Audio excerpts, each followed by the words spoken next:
কবিরা গুনার মধ্যে জঘন্যতম গুনাহ হচ্ছে তিনটা।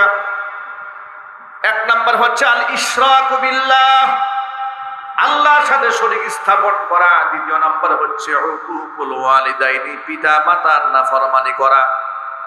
তিন নাম্বার কওলুজ জুর ওয়া শাহাদাতুজ জুর, মিথ্যা কথা বলা অথবা মিথ্যা সাক্ষ্য দেওয়া। তাহলে এক নাম্বার শিরক হচ্ছে আল্লাহর সাথে শরীক স্থাপন করা, কবিরা গুনার মধ্যে ভয়ঙ্করতম গুনাহ। আল্লাহর সাথে শরীক করা যাবে না। আল্লাহ এক এবং একক, সকল ক্ষমতার একচ্ছত্র মালিক আল্লাহ। তিনি আমার রিজিক দাতা, আমার হায়াত দাতা। তিনি আমার হায়াত এবং মৌতের মালিক, আমার জীবনের মালিক। আসমান এবং জমিনের সবকিছুর কন্ট্রোল একমাত্র তার কার কাছে? আল্লাহ পাকের কাছে আছে। এটা মনে রাখতে হবে তো ইনশাআল্লাহ। আমার ভালো মন্দের মালিক কে? সবাই বলেন কোন আলেম কি আমার ভালো মন্দের মালিক? কোন ইমাম সাহেব, খতিব সাহেব, বক্তা সাহেব, পীর সাহেব আমার ভালো মন্দের মালিক নয়। আমার ভালো মন্দের মালিক কে? তাহলে যারা পীরের পায়ে সেজদা দেয় তারা আল্লাহর সাথে শরীক স্থাপন করে। মাজারে গিয়ে সেজদা দেয়, আল্লাহর সাথে শরীক করে, ঠিক কিনা? কবরে গিয়ে সেজদা দেয়, আল্লাহর সাথে শরীক স্থাপন করে। সুতরাং আল্লাহ রাব্বুল আলামিন এই শিরকের মতো ভয়াবহ গুনাহ থেকে আমাদের হেফাজত করুন। আমিন। দুই নম্বর হচ্ছে উকুকুল ওয়ালিদাইন, পিতা মাতার নাফরমানি, যেটা আমাদের সমাজের মধ্যে খুব স্বাভাবিক একটা অভ্যাসে পরিণত হচ্ছে। ছোটবেলাতেও আমরা দেখেছি, শুনেছি বাবা মার সেবা, এটা সবার মুখে মুখে আমরা একটা সময় শুনেছি। এখন পিতা মাতাকে না দেখা, তাদের প্রতি দায়িত্ববোধ পালন না করা, এটা এতটাই স্বভাবজাত হয়েছে, এতটা স্বাভাবিক হয়ে গেছে যে বাপ মার সেবা করা, বাপ মার একটু খোঁজখবর নেওয়া, তার সাথে ভালো আচরণ করা, এটা যেমন স্ট্যাটাসের সাথে যাচ্ছে না।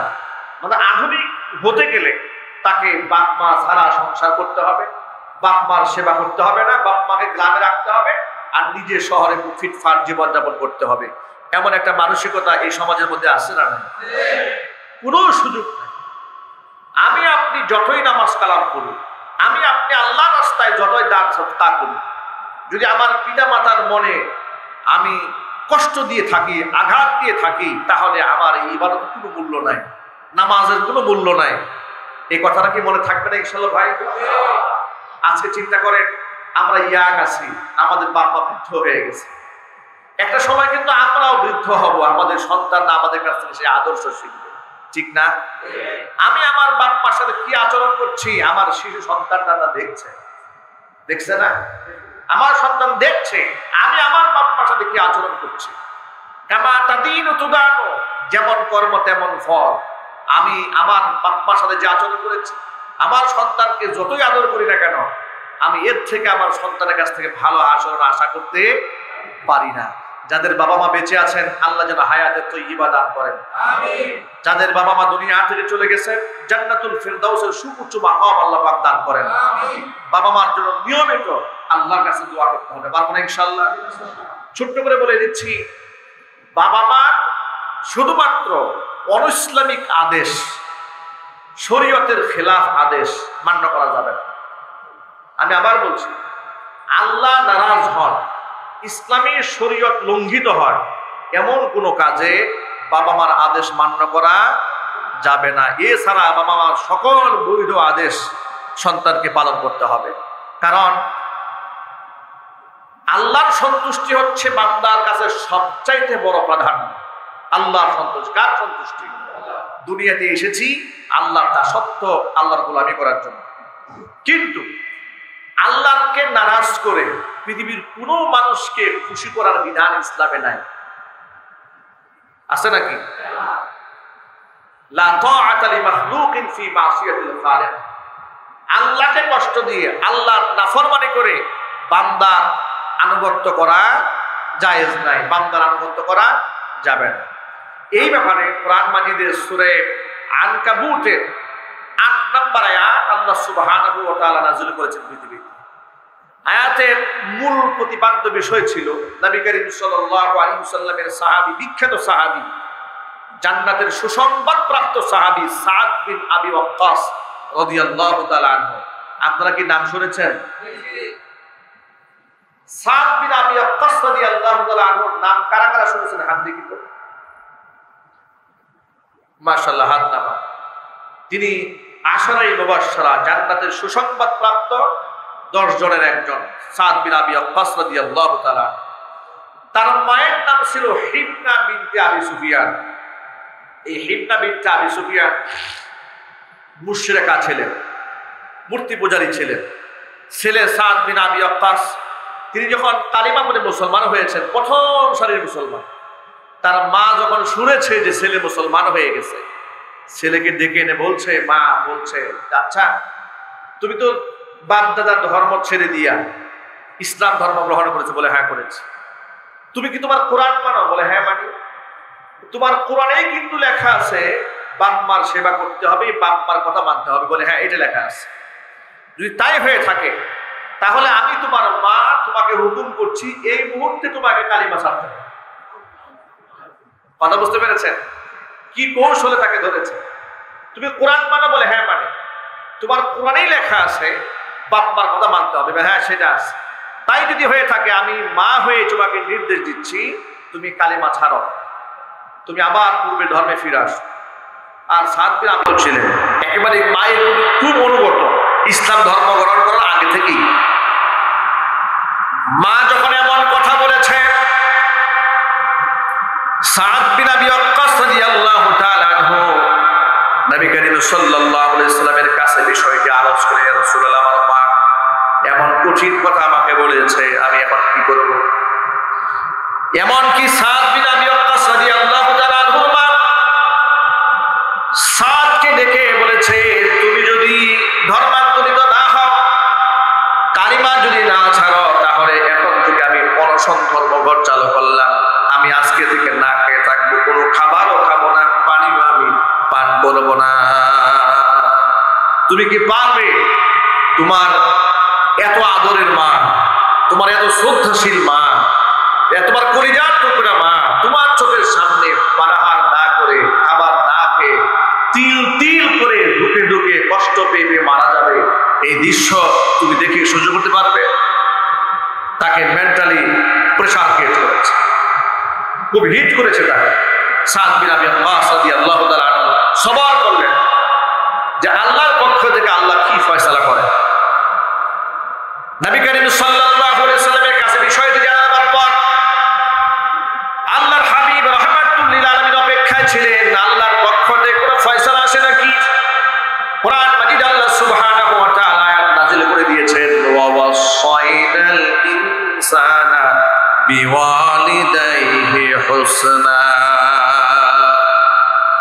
ওয়া ইন জাহাদাকা লিতুশরিকা বিমা লাইসা লাকা বিহি ইলমুন ফালা তুতি'হুমা ইলাইয়া মারজি'ুকুম ফাউনাব্বিউকুম বিমা কুনতুম তা'মালুন। পৃথিবীর সমস্ত মানুষদেরকে আমি আল্লাহ হুকুম করেছি বিওয়ালিদাইহি হুসনা, তারা যেন তাদের পিতামাতার সাথে সৎ আচরণ করে, পিতামাতার সেবা করে, শুশ্রূষা করে, খেদমত করে, ততক্ষণ পর্যন্ত যতক্ষণ না পর্যন্ত পিতামাতা ওয়া ইন জাহাদাকা লিতুশরিকা বিমা লাইসা লাকা বিহি ইলমুন, তবে বাবা মা যদি আমি আল্লাহর সাথে শরীক স্থাপন করার জন্য তোমাদেরকে চাপ দেয়, বল প্রয়োগ করে, তাহলে ফালা তুতি'হুমা, তাহলে তোমরা এই ক্ষেত্রে বাবা মার আনুগত্য করতে পারবে না। কারণ ইলাইয়া মারজি'ুকুম, আমার কাছে তোমাকে এবং তোমার বাপ মা সকলকেই ফিরে আসতে হবে। ফাউনাব্বিউকুম বিমা কুনতুম তা'মালুন, তোমাদের কৃতকর্মের সমস্ত খবর সেদিন আমি আল্লাহ তাআলা তোমাদেরকে পেশ করব। আমার ভাইয়েরা, কোরআন মাজিদ স্পষ্ট জানিয়ে দিল বাপ মা যদি আল্লাহর সাথে শরীক স্থাপন করতে বলে তাহলে সেই ক্ষেত্রে বাবা মার আনুগত্য করা যাবে না। এই আয়াত নাযিল হওয়ার পর সাদ বিন আবি ওয়াক্কাস মাকে গিয়ে বলে, মা তুমি তো অনশন ধর্মঘট চালু করেছো, কোনো খাবার খাবে না, তবে আমি তোমাকে স্পষ্ট জানিয়ে দিলাম তুমি যদি আমার চোখের সামনে না খেয়ে থেকে একবার নও, দুবার নও, 1000 বার যদি মৃত্যুবরণ করো, ওই দৃশ্য আমি দেখে সহ্য করতে পারবো, কিন্তু আমি ঈমান ছেড়ে দেওয়াটা বরদাস্ত করতে পারবো না। তোমাকে আমি যতই মহব্বত করি, তোমাকে আমি যতই ভালোবাসি, তবে সেই মহব্বত আমার ঈমানের উপর নয়, এই ভালোবাসা আমার আল্লাহর আনুগত্যের উপরে নয়। আমি ততক্ষণ পর্যন্ত তোমার আনুগত্য করব যতক্ষণ তুমি আমার রবের বিরুদ্ধে কথা না বলবে, আমার রবের বিরুদ্ধে তুমি আমাকে নির্দেশ প্রদান করে না খেয়ে থেকে ছটফট করে তুমি যদি মরেও যাও, আর একবার তোমার শত সহস্রবার যদি আমার চোখের সামনে তুমি না খেয়ে মরো আর জিন্দা হও, তোমার এই দৃশ্য আমি দেখে বরদাস্ত করতে পারবো, কিন্তু আমি ঈমান ছাড়ার কষ্ট বরদাস্ত করতে পারবো। চিল্লান আল্লাহু আকবার। ঈমানী চেতনা এমনই হওয়া উচিত, ঈমানী চেতনা এমন হওয়া উচিত। অথচ আমাদের ঈমানী চেতনা কেমন? আমাদের ঈমানী চেতনা এতটা ঠুনকো যে দুস্থ যদি আমার একটু মনে কষ্ট পাই এই কাজটা করতে গেলে, দুস্থের খুশির জন্য আমি ঈমান ছেড়ে দিই, নেতার খুশির জন্য ঈমান বাদ দিয়ে দিই। আছে না নাই? নেতা বক্তৃতা করছে, নামাজের ওয়াক্ত চলে যাচ্ছে, নেতা ভাষণ দিচ্ছে, নেতার পাশে দাঁড়িয়ে থাকতে হবে। এখন যদি আমি এখান থেকে সরে গিয়ে নামাজে দাঁড়াই, নেতা কষ্ট পাবে। এই জন্য মনে মনে চিন্তা করে নামাজ এটা আমি পরে সারবো, কিংবা নামাজ নামায় নাই পড়লাম, আমার নেতা তো খুশি হবে, তার পাশে একটু তেল মাখি, আর এই তেল মাখামাখি তো বর্তমান সবচেয়ে বেশি চলে, ধরে বলে ঠিক কিনা? এরপর তিনি দাঁড়িয়ে থাকেন। তাহলে মানুষের সন্তুষ্টি করবে সে নামাজ ছেড়ে দিয়েছে, কিংবা স্ত্রীর সন্তুষ্ট করবে, স্ত্রী একটা শরীয়ত বিরোধী বায়না বলেছে। বায়না কি? যে চলো আমরা একটু সিনেমা দেখে আসি। এই বায়না বর্তমান হয় নাই? জোরে বলেন। বাংলাদেশের জনৈক ব্যক্তি পণ করেছে বাংলাদেশের যতগুলি উপজেলা আছে সব উপজেলায় একটা করে সিনেমা হল বানাবে। আমি নাম বলবো না, খুব আলোচিত ব্যক্তি। সবগুলো উপজেলাতে একটা করে সিনেমা হল বানাবে। আস্তাগফিরুল্লাহ, নাউযুবিল্লাহ। এরপর মিডিয়া কর্মীরা তো খুব পাগল করা হয়ে তাদেরকে খুব হাইলাইট করে, কে কয় টাকা লাভ করলো, কি করলো না করলো। আবার পরিবার সহ সিনেমা দেখে দেখে লোকেরা এসে কত প্রকারের অভিব্যক্তি ব্যক্ত করে যে অত্যন্ত সুন্দর একটা সিনেমা দেখলাম, মাশাআল্লাহ, আলহামদুলিল্লাহ। আপনারা দোয়া করেন তারা যেন বেশি বেশি সিনেমা বানাইতে পারে। আপনারা দোয়া করেন বেশি বেশি, আমরা যেন এমনকি সিনেমা উদ্বোধন করে হুজুরদেরকে দিয়ে দোয়া করে। এই দৃশ্য আছে না বাংলাদেশে? চিন্তা করা যায়, আমি খুব অবাক হয়ে যাই এদের বক্তব্য শুনে। এদের চিন্তা এবং চেতনা কোথায় গিয়ে দাঁড়িয়েছে, এদের ঈমানী মানদণ্ড কোথায় গিয়ে ঠেকেছে। করছে আল্লাহর নাফরমানি, আবার আল্লাহকে দোয়া করে যে বেশি বেশি নাফরমানি যেন করতে পারে। সুতরাং অনৈসলামিক আবদার স্ত্রী করেছে, আপনি স্ত্রী সন্তুষ্ট করবে, আপনি তার আবদারটা মেনে নিয়েছেন, তাহলে আপনি আপনার ঈমানের উপরে আল্লাহর নাফরমানিকে বেশি প্রাধান্য দিয়েছেন। ঠিক কিনা বলেন? লা তাআতা লিমাখলুকিন ফি মাসিয়াতিল খালিক। আল্লাহকে নারাজ করে বান্দা বান্দীকে সন্তুষ্ট করার কোনো সুযোগ ইসলামে নাই। সুতরাং শরীয়তের ব্যাপারে আল্লাহ পাক আমাদেরকে যত্নবান হওয়ার তৌফিক দান করুন। সুতরাং বাবা মা যারা বেঁচে আছে আমরা নিশ্চয়ই বাবা মার সেবা করবো। আমরা বলি ইনশাআল্লাহ। বাবা মার বৈধ সমস্ত আদেশ পালন করবো ইনশাআল্লাহ, কিন্তু শরীয়ত বিরোধী কোনো কাজ আমরা করব না। এটা হচ্ছে আমাদের দায়িত্ব। হুকুকুল ওয়ালিদাইন, পিতামাতার নাফরমানি করা হচ্ছে কবিরা গুনাহের মধ্যে সবচেয়ে অন্যতম কবিরা গুনাহ। আর 3 নাম্বার হচ্ছে কাউলুজ জুর আও শাহাদাতুজ জুর, মিথ্যা কথা বলা অথবা মিথ্যা সাক্ষ্য দেওয়া। কোর্টে, আদালতে কিংবা গ্রাম্য সালিশে মিথ্যা সাক্ষ্য দেওয়ার প্রবণতা, কালচার আমাদের দেশে যথেষ্ট আছে। গ্রামগঞ্জের মানুষদেরকে 500 টাকা দিলে, সিগারেটের প্যাকেট একটা ধরাই দিলে ও সারাদিন মিথ্যা কথা বলে। কি এই চিত্র নাই দেশে? হারাম, এবং শুধুমাত্র হারাম না, এটা কবিরা গুনাহের মধ্যে ভয়ঙ্করতম কবিরা। মিথ্যা কথা বলা, মিথ্যা সাক্ষ্য দেওয়া, এটা ইমানদার বান্দা করতে পারে না। এটা হচ্ছে ইমানদার বান্দার বৈশিষ্ট্য। আল্লাহ পাকের পর বলেন ওয়াইদা মারু বিল্লাগহি মারু কিরামা, অনর্থক কথা হয়, অনর্থক কাজ হয়, এমন কোন আসরে ইমানদার বান্দা যদি যায়, পাশ দিয়ে যদি হেঁটেও যায়, বান্দা সেখানে কর্মপাত করবে না, বসবেও না, কিরামা ভদ্রতার সাথে পাশ কাটিয়ে যাবে। আপনি দেখলেন যাবার পথে একটা কনসার্ট হচ্ছে, গানের আয়োজন হচ্ছে, এগুলো দেশে হয় না? আপনি মনে মনে চিন্তা করেন দেখি একটু কি হয়।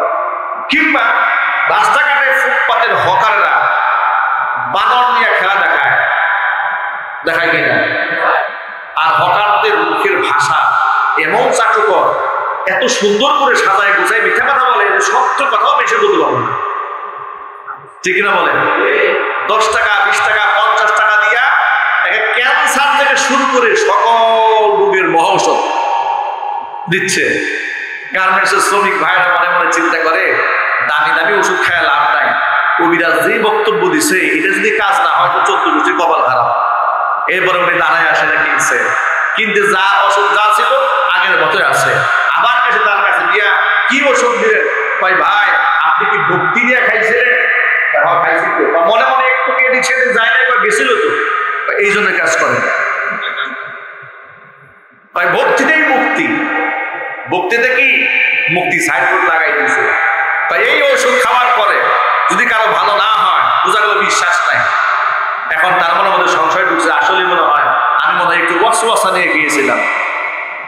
সুতরাং অনর্থক কোনো মজলিসের পাশ দিয়ে ইমানদার বান্দা গেলেও সেখানে দাঁড়াবে না, কর্ণপাত করবে না, এগুলো শুনবেও না। আমি ছোটবেলার কথা বলি, আমি তখন ঢাকাতে লেখাপড়া করি, ছোট মানুষ তো, রাস্তাঘাটে মানুষ জমা দেখলে একটু দাঁড়াতে মনে চায়।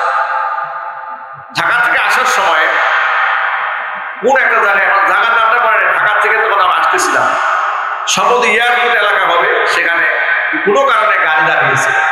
তো আমরা সেখানে গাড়ি থেকে নামলাম, দেখি অনেক লোক দাঁড়ায় আছে। দাঁড়িয়ে কি হয়, এখানে বানরের খেলা হয়। তো বানরের খেলা ছোট মানুষ দেখতে মজা লাগে না? বানর কি খেলা দেখায় একটু দেখি। এরপরে দেখলাম, এরপরে ঢুকে দেখি বানর তো খেলা দেখাইলই, বিভিন্ন জায়গায় ছোট ছোট বাক্সের মধ্যে লাভ দিল, এরপরে লাফায় মাথায় উঠলো, অনেক কিছু করলো। সর্বশেষ 5 টাকা 10 টাকা করে নিল।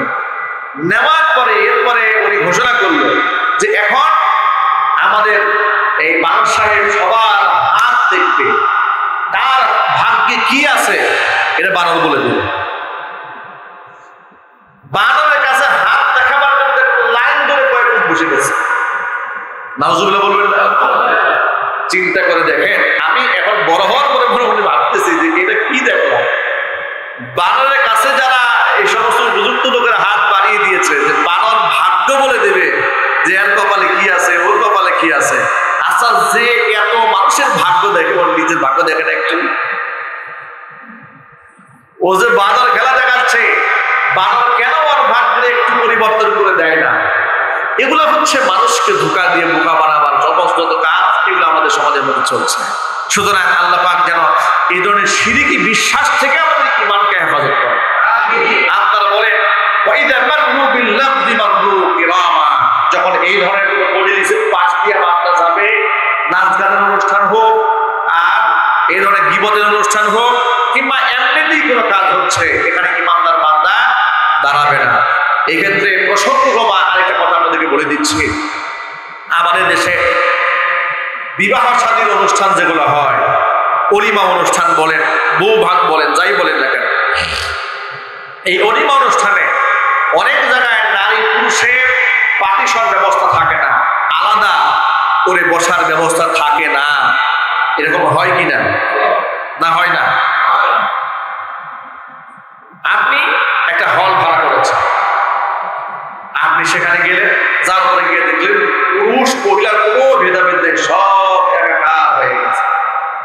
যদি আপনি জানতে পারেন যেখানে মেয়েদের আলাদা কোনো ব্যবস্থাপনা নাই, শরীয়তের খেলাফ হয় যে মজলিসে, এটা জানার পরে আপনি ওই মজলিসে যাবেন, ওই মজলিস যাওয়া আপনার জন্য কি নাই?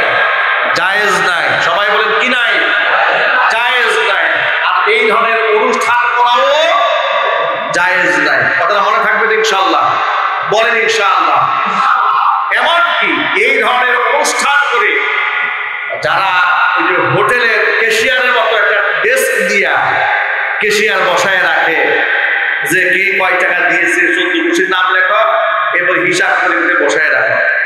এমন একটা অবস্থা করে অনুষ্ঠানে, পার্টি সেন্টারে, যে টেবিলটা বসিয়েছে এমন জায়গায় যে বের হওয়ার সময় ওর সাথে দেখা আপনার করতেই হবে। 1 নাম্বার।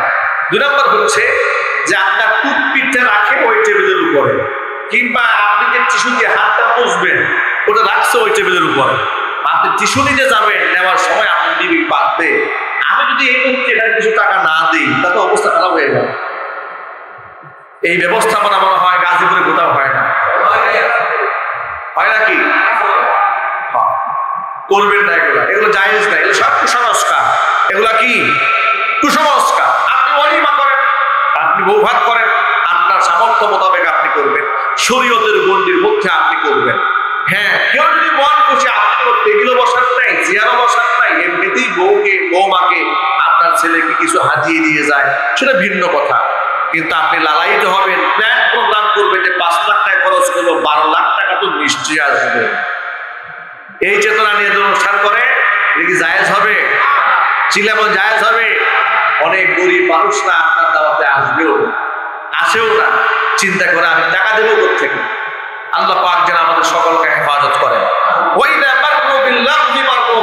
এগুলা হচ্ছে লাগুন, এগুলা হচ্ছে অনর্থক অনুষ্ঠান, এগুলা থেকে পাশ কাটিয়ে যেতে হবে। আল্লাহ সুবহানাহু ওয়া তাআলা আমাদের সকলকে কবুল করে মঞ্জুর বলেন আমিন।